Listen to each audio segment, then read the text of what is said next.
అపోస్తలుడైన పౌలు కొరింథీయులకు రాసిన మొదటి పత్రిక 12వ అధ్యాయం 27వ వచనం.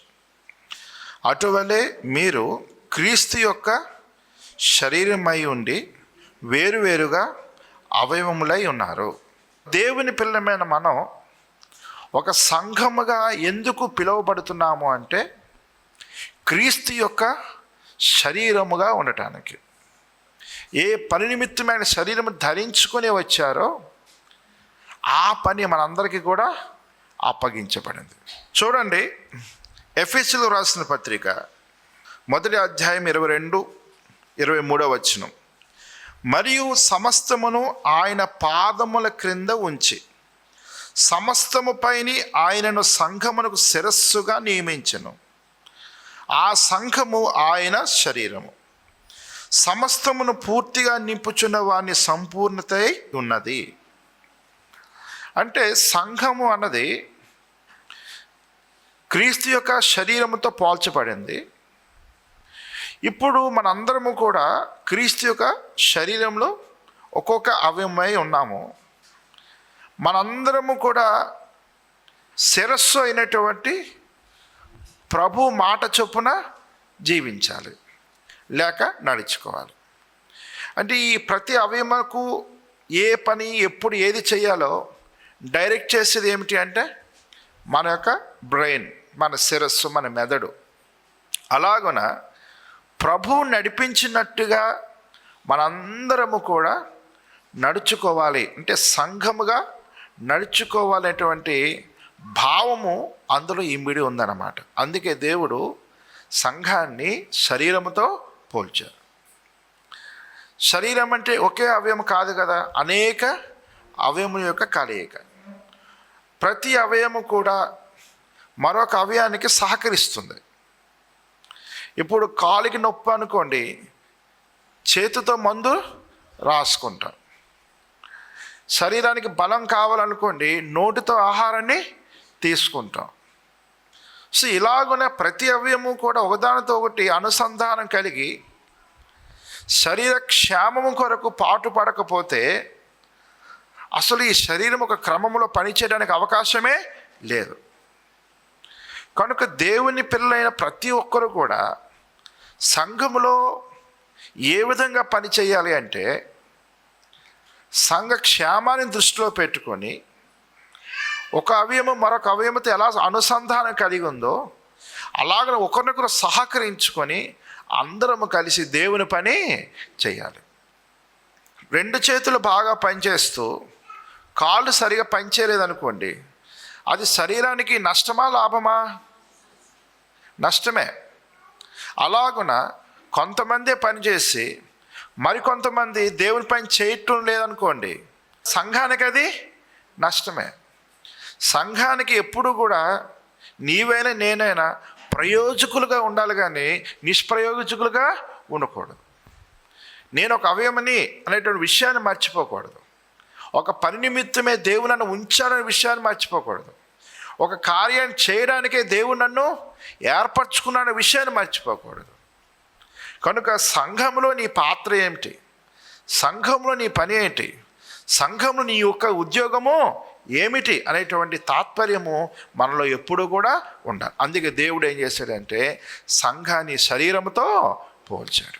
దేవునికి స్తోత్రం, హల్లెలూయా.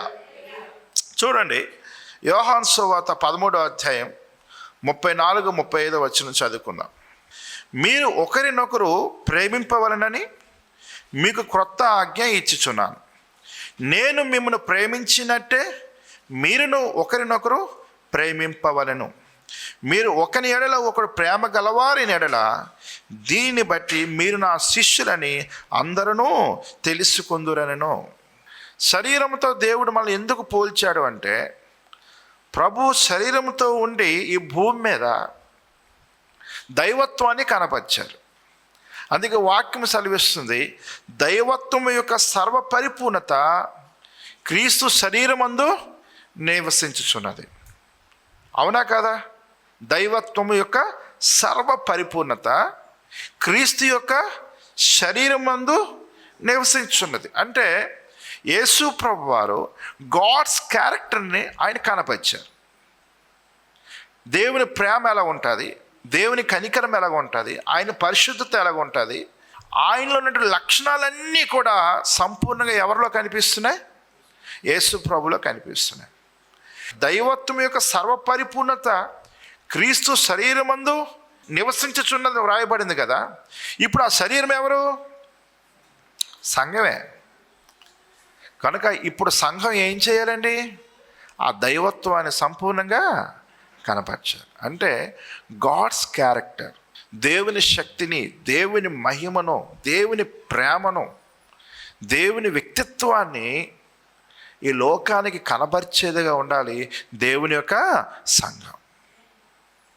కానీ ఎంతమంది క్రీస్తు శరీరము అనేటువంటి సంఘములో నేను ఒక అవయముగా ఉన్నాను కాబట్టి నా జీవితము లోకానికి మాదిరిగా ఉండాలంటే స్పృహతో బ్రతుకుతున్నారు. చర్చ్ అంటే క్రీస్తు యొక్క శరీరం. క్రీస్తు యొక్క శరీరము పవిత్రమైనదా కాదా? క్రీస్తు రక్తము పవిత్రమైనదా కాదా? సో మన బ్రతుకులు కూడా లోకానికి అలాగే ఉండాలి. ఇంట బయట మన జీవితాల్లో క్రీస్తును ప్రజెంట్ చేయాలి, ప్రభువుని చూపించాలి. సో అందుకే దేవుడు సంఘాన్ని తన శరీరముతో పోల్చాడు.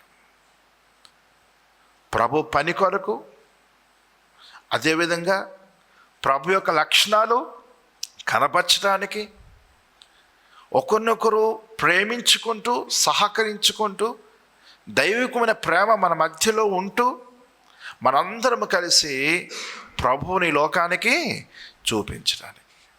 మీరు ఒకరినొకరు ప్రేమించుకుంటే చాలు, మీరు నా శిష్యులని లోకం తెలుసుకుంటుంది. ఎంత గొప్ప మాట అండి! ఈ ప్రిన్సిపల్ అన్నది చాలామందికి అర్థం కాకో తెలీదు, అర్థమైనా కూడా అలాగని చేయడం ఇష్టం లేకో తెలియదు, కానీ ఫాలో అవ్వరు. పౌలు అంటాడు, ప్రేమ లేని వాడినైతే నేను వ్యర్థుడను. కనుక ప్రియమైన సహోదరులారా, శరీరముతో పోల్చారు అంటే ఏమండి? ఆయన శరీరధారి భూమి మీదకి ఎందుకు వచ్చాడో, ఆయన ఏం చూపించాడో, ఎలా జీవించాడో సేమ్ అలాగనే సంఘము జీవించాలి.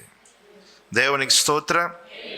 తర్వాత సంఘాన్ని దేవుడు ఎలాగో పోల్చాడు అంటే కొరింథీయులకు రాసిన 2వ పత్రిక 11వ అధ్యాయం 2వ వచనం, దేవాశక్తితో మీ ఎడల ఆసక్తి కలిగి ఉన్నాను, ఎందుకనగా పవిత్రురాలైన కన్యకనుగా ఒక్కడే పురుషునికి అనగా క్రీస్తుకు సమర్పింపవలనని మిమ్మును ప్రధానము చేసి తిని. కానీ అంటే యేసు ప్రభువుని వరుడుగా సంఘాన్ని వధువుగా అభివర్ణిస్తూ ఇక్కడ పరిశుద్ధాత్మ ద్వారా పౌలు మాట్లాడుతున్నాడు.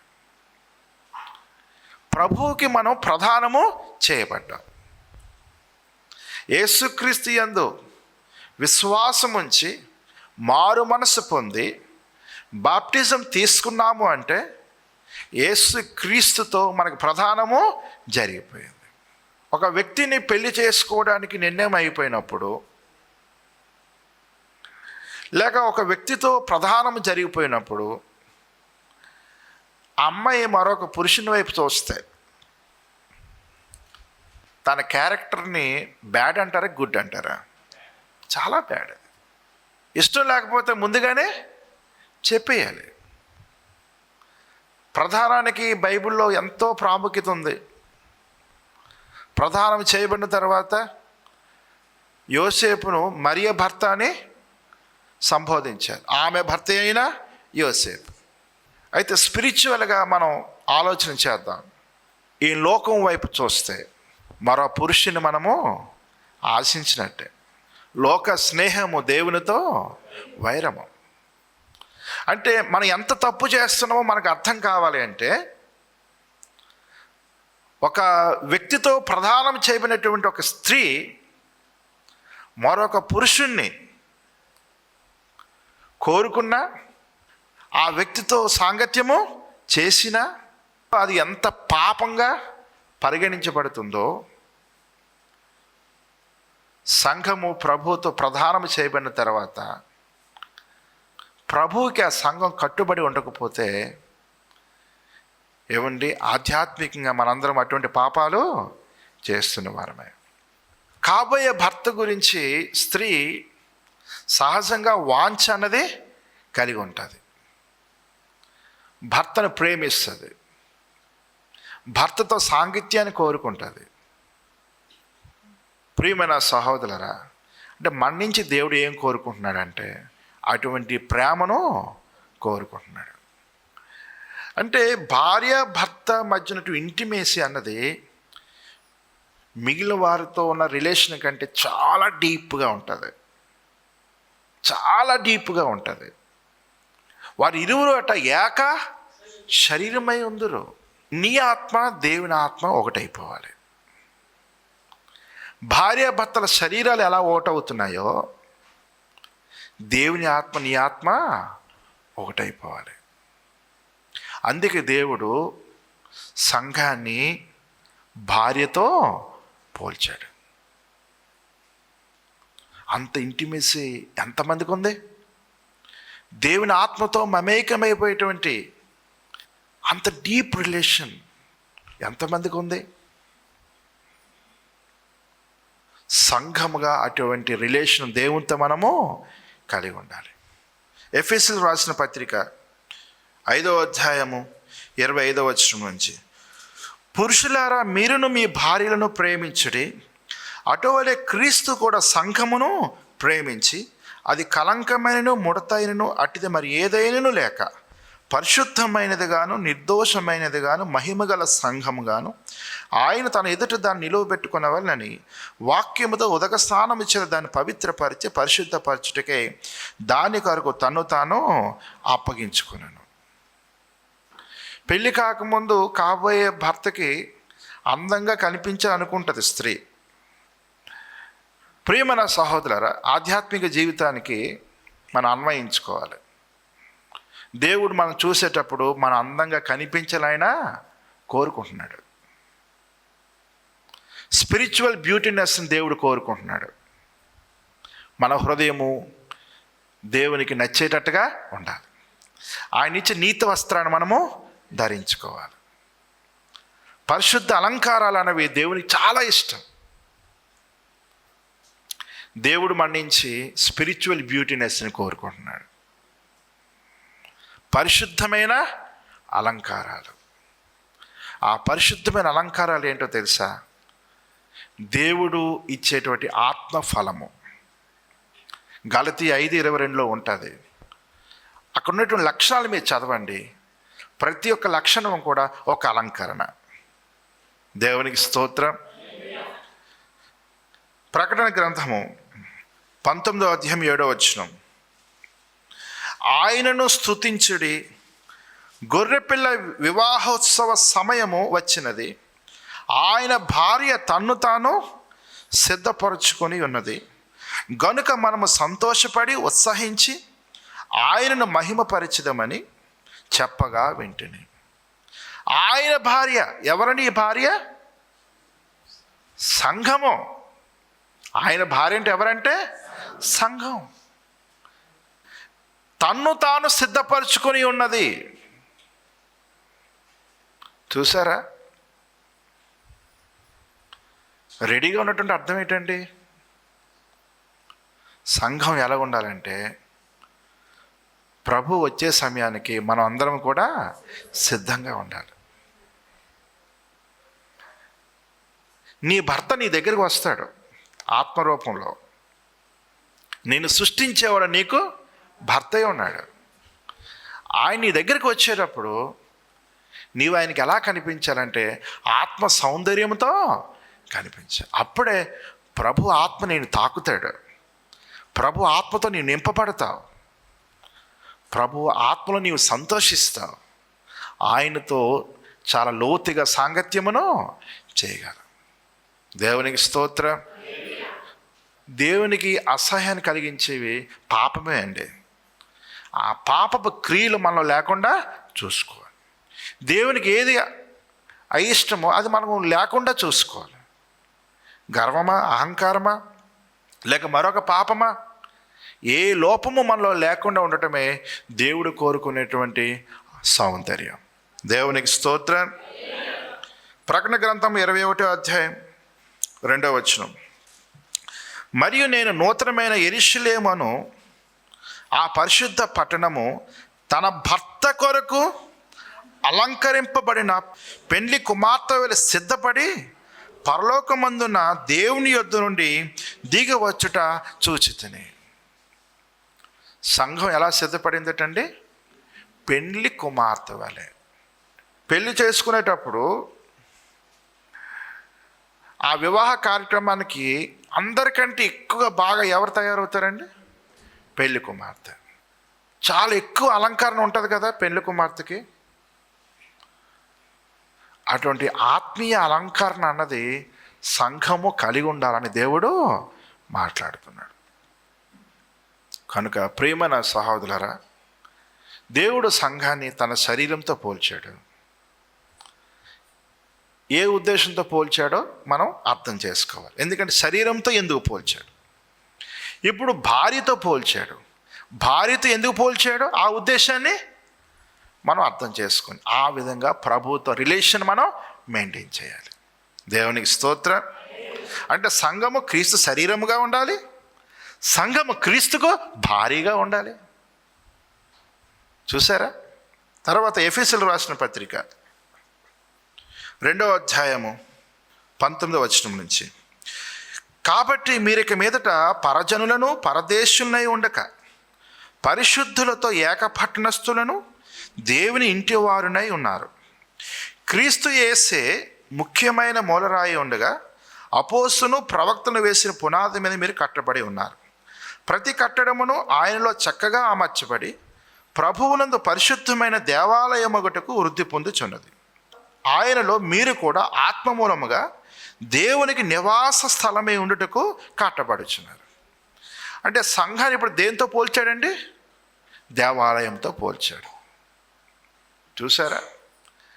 దేవాలయంతో పోల్చాడు. దేవాలయం అంటే దేవుడు నివసించే స్థలం. ఇప్పుడు సంఘం ఎలా ఉండాలంటే దేవుడు నివసించే ఇల్లులాగా ఉండాలి. ప్రియమైన సహోదరులారా, దేవుడు నివసించే ఆలయముగా ఈ సంఘం ఉండాలంటే ఈ సంఘము అన్నది ఎంత పర్ఫెక్ట్గా ఉండాలి. మనలో ఏమండి విద్వేషాలు, ద్వేషాలు, అసూయ, కక్షలు ఉంటే దేవుడు మనతో ఉంటాడా? ఉండడు. మనలో ప్రేమ, ఐక్యత ఉంటే దేవుడు తప్పకుండా మనతో ఉంటాడు.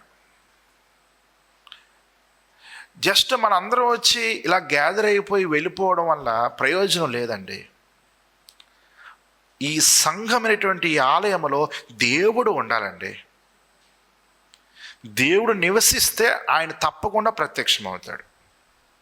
మీరు ఎప్పుడైనా గమనించండి, ఈరోజు ఆరాధన అంత స్పిరిచువల్గా జరగలేదు, యావరేజ్గా జరిగింది లేదా డల్గా జరిగింది అని మీకు అనిపిస్తే మాత్రం మన సంఘంలో దేవుడు నివాసము చేయటం లేదు, లేక మన విషయంలో దేవుడు సంతోషంగా లేడు, మనల్ని బట్టి దేవుడు ఆనందించడం లేదని అర్థం. లేదు, అనాయింటింగ్ అన్నది ఫ్లో అవుతుంది, జీవనది ప్రవహిస్తుంది, స్పిరిచువల్గా చాలా అనాయింటింగ్గా ఉంది, ఉజ్జీవంగా ఉంది అనేటువంటి స్థితి కానీ మనం ఫీల్ అవుతున్నాం అంటే మాత్రం దేవుడు మనల్ని బట్టి సంతోషిస్తున్నాడు. అంటే దేవుడు ఇక్కడ ఉన్నాడు, గాడ్స్ ప్రజెన్స్ ఇక్కడ ఉంది. సో ఇలాగున దేవుని ఆలయంలో దేవుణ్ణి ఆరాధిస్తారు, దేవునికి ప్రార్థన చేస్తారు, దేవునికి బలులు అర్పిస్తారు. అలాగున సజీవమైన యాగముగా మన శరీరాన్ని దేవునికి సమర్పించాలి, స్తుతి యాగము దేవునికి అర్పించాలి, మన క్రియలతో దేవుణ్ణి ఆరాధన చేయాలి. అందుకే సంఘాన్ని దేవుడు దేవాలయముతో పోల్చాడు. నా మందిరము సకల జనులకు ప్రార్థనా మందిరముగా ఉంటుంది అన్నారు. అంటే సంఘం ఏం చేయాలి? ప్రార్థన చేయాలి. ఇలాగున సంఘాన్ని దేవుడు ఎందుకు దేవాలయంతో పోల్చాడు? దేవాలయంలో ఏం చేస్తుంటారు? దేవాలయం ఎందుకొరకు? దేవాలయము అన్నది ప్రతిష్ఠితమైంది. సపోజు ఇక్కడ కీబోర్డ్ ఉంది. ఇదే కీబోర్డ్ని బయట తీసుకువెళ్ళి ఒక మూవీ సాంగ్కి మనం ప్లే చేస్తామా? చెయ్యం. ఎందుకంటే ఈ వస్తువు మందిరానికి డెడికేట్ అయిపోయింది. ఇక్కడికి వచ్చేసరికి మన ఆలోచనలు, మన ఫీలింగ్స్ అన్నీ కూడా మారిపోతూ ఉంటాయి. అమ్మో, ఇది దేవుని యొక్క మందిరం, ఈ స్థలాన్ని ప్రతిష్ఠించేసాం దేవునికి. ప్రియమైన సహోదరులారా, సంఘము అనేది దేవునికి ప్రతిష్ఠించబడింది. కనుక ఈ విధంగా ఏమండి, సంఘాన్ని దేవుడు దేవాలయంతో ఎందుకు పోల్చాడు అంటే, దేవాలయములో ఏవైతే ఆరాధన కార్యక్రమాలు జరుగుతాయో, ఏవైతే సేవలు జరుగుతాయో, ఇవన్నీ కూడా ఆత్మీయంగా మనము చేయాల్సి ఉంది అనే విషయాన్ని దేవుడు మనతో మాట్లాడుతున్నాడు. సో సంఘాన్ని క్రీస్తు శరీరంతో పోల్చారు, సంఘాన్ని భార్యతో పోల్చారు, సంఘాన్ని దేవాలయంతో పోల్చారు. తర్వాత అపోస్తలుడైన పౌలు గలతీయులకు రాసిన పత్రిక 6వ అధ్యాయం 10వ వచనం, కాబట్టి మనకు సమయము దొరికిన కొలది అందరి ఎడలను, విశేషముగా విశ్వాస గృహమునకు చేరిన వారి ఎడలను మేలు చేయదము. సంఘం అనేది స్పిరిచువల్ ఫ్యామిలీ అన్నమాట. సంఘము ఫ్యామిలీతో పోల్చబడింది. చూసారా? ప్రతి ఒక్కరికి ఫ్యామిలీ ఉంది, అవునా కదా? ప్రతి ఒక్కరికి ఫ్యామిలీ ఉంది. మా ఫ్యామిలీ అంటారు, మా ఫ్యామిలీ మెంబర్స్ అంటారు. Okay, family. ఈ ఫ్యామిలీ ఎలాగ ఏర్పడింది అంటే బ్లడ్ రిలేషన్, లేక వైవాహిక బంధాలు. ఓకే, ఆ ఫ్యామిలీకి మనం న్యాచురల్గా ప్రయారిటీ ఇస్తూ ఉంటాం. అయితే ప్రియమైన సహోదరులారా, సంఘము స్పిరిచువల్ ఫ్యామిలీ. ఒక ఇంటిలో అన్నదమ్ములు, అక్క చెల్లెండ్రు, మేము రక్త సంబంధులం అనేటువంటి ఆ ఫీలింగ్తో ఎలాగైతే ఉంటారో, స్పిరిచువల్గా ప్రతి ఒక్కరం కూడా అదే ఫీలింగ్తో ఉండాలి. ఎందుకంటే సంఘం అంటే ఎవరంటే ఇట్స్ ఏ ఫ్యామిలీ. సంఘం అనేది నా కుటుంబం. ఇప్పుడు మీ కుటుంబంలో ఏమైనా శుభకార్యాలు జరిగాయి అనుకోండి, వెళ్తారా వెళ్ళరా? వెళ్తారు. ఏమంటారు? మా ఫ్యామిలీ అండి, వెళ్ళాలి అంటారు. మరి సంఘంలో ఏమైనా కార్యాలు జరిగితే వెళ్ళకపోయినా పర్వాలేదు అనుకుంటే నీ దృష్టికి ఇది ఫ్యామిలీ కాదు. నా సహోదరుడు సహోదరి ఎలా పోయినా పర్వాలేదు అనుకుంటే నీ దృష్టికి వీళ్ళు ఫ్యామిలీ మెంబర్స్ కాదు. వారు బ్లెస్ అవుతుండగా నీవు వారిని చూసి ఓర్వలేకపోతున్నావు అంటే నీ దృష్టికి వాళ్ళు ఫ్యామిలీ మెంబర్స్ కాదు. నీ రక్త సంబంధులకు ఇచ్చిన విలువ ఈ స్పిరిచువల్ ఫ్యామిలీకి ఇవ్వకపోతే నీ దృష్టికి వీరెవరు ఫ్యామిలీ మెంబర్స్ కాదు. సంఘానికి ప్రాముఖ్యత ఎవరిస్తారంటే దేవుని ప్రేమించేవారే ఇస్తారండి.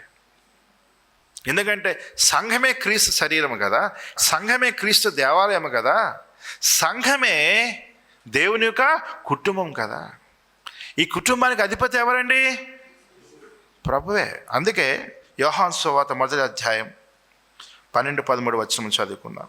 తను ఎందరు అంగీకరించిరో వారికి అందరికీ, అనగా తన నామమునందు విశ్వాసముంచిన వారికి దేవుని పిల్లలగుటకు ఆయన అధికారము అనుగ్రహించును. వారు దేవుని వలన పుట్టిన వారే కానీ రక్తము వలనైనను శరీరేచ్ఛ వలనైనా మానుష్యేచ్ఛ వలనైనా పుట్టినవారు కారు. మనందరము కూడా దేవుని పిల్లలమే. ఎలా దేవుని పిల్లలమంటే శరీర మూలంగా పుట్టినందువల్ల కాదు, దేవుని వాక్యము వలన జన్మించినందువలన, దేవుని ఆత్మ ద్వారా జన్మించినందువలన. యేసుక్రీస్తు యందు విశ్వాసం ఉంచడం వలన మనందరము దేవుని పిల్లలము. మనము దేవుని పిల్లల మీద మనకు తండ్రి ఎవరో? దేవుడే. కనుక అటువంటి స్పిరిచువల్ బాండింగ్ అనేది మనలో ఉండాలి. సంఘాన్ని దేవుడు మొదటగా తన శరీరంతో పోల్చాడు, భార్యతో పోల్చాడు, దేవాలయంతో పోల్చాడు, ఇప్పుడు ఒక కుటుంబంతో పోల్చాడు. క్రీస్తు శరీరముగా ఉండాలి మనం. ఏమండి, క్రీస్తు భార్యగా మనం ఉండాలి, దేవాలయముగా ఉండాలి, ఒక కుటుంబముగా మనము ఉండాలి. దేవునికి స్తోత్రం. హల్లెలూయా. తర్వాత యోహాను సువార్త 10:11. నేను గొర్రెలకు మంచి కాపరిని, మంచి కాపరి గొర్రెల కొరకు తన ప్రాణము పెట్టును. మనల్ని దేవుడు గొర్రెల మందతో పోల్చాడు. గొర్రెకు కాపరి అవసరం ఉంటుందా ఉండదా? ఖచ్చితంగా ఉంటుంది. గొర్రెకు కాపరి లేకపోతే ఆ గొర్రె తప్పిపోతుంది. ఆ గొర్రె బ్రతకడం చాలా కష్టం. గొర్రెకు కాపరి అవసరం. సంపూర్ణంగా గొర్రె కాపరి మీద ఆధారపడుతుంది. కాపరి యొక్క స్వరము గొర్రెకు తెలుసు. కాపరి ముందు నడుస్తుంటే గొర్రెలు వెంబడిస్తూ ఉంటాయి. గొర్రె తన కాపరి స్వరాన్ని ఎలా వింటుందో, ఎలా గుర్తుపెడుతుందో, కాపరిని ఎలా ఫాలో అవుతుందో, అలాగున్న సంఘమట యేసు ప్రభుని ఫాలో అయిపోవాలి. కనుక ప్రియమైన సహోదరులారా, అంటే దేవుడు సంఘాన్ని దేంతో పోల్చాడో ఆ లక్షణాలు మనలో ఉండాలి. క్రీస్తు శరీరంతో పోల్చాడు అంటే క్రీస్తు యొక్క శరీరంతో దేవుని ప్రేమను చూపించాడు, దేవుని శక్తిని అక్కడ రుజువుపరిచాడు. సో ఆ విధమైనటువంటి లక్షణాలు మనలో ఉండాలి. క్రీస్తు శరీరము పవిత్రమైనది, ఆయన రక్తము అమూల్యమైనది. సంఘము కూడా ఆ పవిత్రతను కలిగి ఉండాలి. దేవునికి స్తోత్ర. క్రీస్తు యొక్క భార్యగా సంఘము వర్ణించబడింది. ఒక భార్య భర్త మధ్య ఎంత పర్సనల్ ఇంటిమేసీ ఉంటుందో అటువంటి లోతైన ఆత్మీయ బంధము దేవునితో మనకి ఉండాలి. యెహోవాను బట్టి సంతోషించుము, ఆయన హృదయవాంఛలను తీర్చుననే వాక్యం ఉంది కదా. అంటే దేవునిలో ఆనందిస్తూ ఉంటే దేవుని వాంఛ నీ వాంఛ ఒకటైపోతుంది. ఆ స్పిరిట్ ఈ స్పిరిట్ ఒకటైపోతుంది కాబట్టి అక్కడున్న ఆలోచనే నీలోకి వస్తుంది, ఆయనలో ఉన్న ఉద్దేశమే నీలోకి వస్తుంది. అక్కడ ఏమవుతుందంటే దేవుని ఉద్దేశం నీ ఉద్దేశం ఒకటైపోతుంది. అంత స్పిరిచువల్ ఇంటిమేసీ అన్నది దేవునితో మనకే ఉండాలి. అంత స్పిరిచువల్ ఇంటిమేసీ సంఘము ప్రభుతో కలిగి ఉండాలి. ఆయన భారీగా మీరు జీవించాలి. సంఘం ఎలా ఉండాలండి? క్రీస్తు యొక్క భారీగా మనం జీవించాలి. అదేవిధంగా సంఘాన్ని దేవాలయంతో పోల్చారు. దేవాలయంలో బలులు అర్పించబడతాయి. సజీవ యాగముగా మన శరీరము దేవునికి అర్పించుకోవాలి. దేవుడు మనకిచ్చిన ప్రతి సామర్థ్యాన్ని దేవునికి అర్పించుకోవాలి. దేవుడు మనకిచ్చిన ప్రతి తలాంతను దేవునికి అర్పించుకోవాలి. స్తుతి యాగాలతో దేవుని ఆరాధించాలి. సకల జనులకు ప్రార్థనా మందిరం రాయబడి ఉన్నట్లుగా సంఘం ఎప్పుడు కూడా ప్రార్థించే సంఘముగా ఉండాలి. అదేవిధంగా సంఘాన్ని ఒక కుటుంబముతో పోల్చారు. We are family members. మనందరము ఏమండి, సొంత తమ్ముడైతే నా తమ్ముడు, సంఘంలో తమ్ముడైతే పైవాడు అన్న ఫీలింగ్ మనలో చనిపోవాలి. వయసులో ఉన్నవాడిని ఒక తల్లిగా భావించు, ఒక తండ్రిగా భావించు, ఒక సహోదరిగా భావించు. కనీసం మనం కలుసుకున్నప్పుడైనా ఆ ఫీలింగ్ లేకపోతే అసలు ఫ్యామిలీ అనే దానికి అర్థమే లేదు.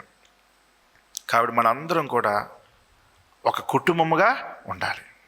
అదేవిధంగా మన అందరం ఎవరమంట? గొర్రెలం. గొర్రెలు కాపరి స్వరాన్ని వింటే, కాపరిని వెంబడిస్తే, కాపరి యొక్క సంరక్షణలోనే అవి ఎప్పుడు కూడా ఉంటాయి. అలాగనే మనం కూడా తప్పిపోకుండా ఆ ప్రభువునే వెంబడిస్తూ ఆ గొర్రెల వలె ఉండాలి. అందుకే దావీదు భక్తుడు అంటాడు, యెహోవా నా కాపరి. మన కాపరి ఎవరండి? యేసు ప్రభువారు.